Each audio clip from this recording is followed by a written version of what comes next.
To play FDR in a new NBC miniseries, John Lithgow has to add a lifetime's worth of lines and wrinkles every day.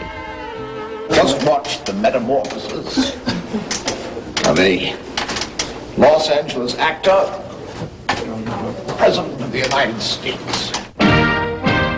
John Lithgow looked so much like Franklin Delano Roosevelt that he reveled in the presidential respect he got from the production crew. The interesting thing is how similar the treatment is. You get treatment the president gets. Whoa, excuse me. Let's run away. Run away. Come on in, Mr. President. But to get to this presidential status, John has to endure 2 hours of makeup time that seems more fitting to a funhouse than a White House.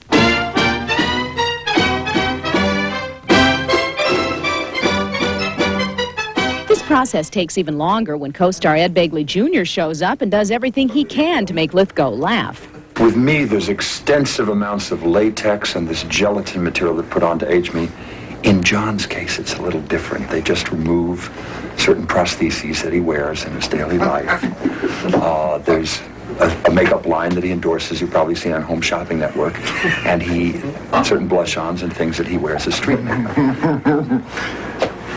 But there are certain moments in the makeup when we have... But there are certain moments in the makeup when we have an absolute rule. Ed is not allowed to speak, or else the nose won't go on. All done? Okay. Thank you, Mr. President. Thank you. Now I get my leg braces on. The way most people remember President Roosevelt is walking with leg braces or sitting in a wheelchair. John does both, which makes getting to the set tricky.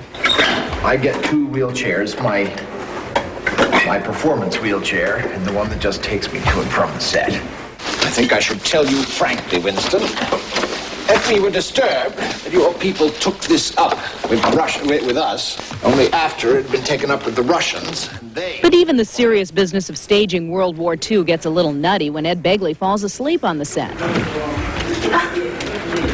Ed! Ready, roll. Hark, I hear the distant cannon. Safety pin. And this is typical. This is what we have to put up with in the Oval Office. Playing the two other great world leaders of the 40s in the miniseries are Bob Hoskins as Winston Churchill and Michael Caine as Joseph Stalin. The FDR special World War II, Then There Were Giants will air this spring on NBC. Valerie Harper starts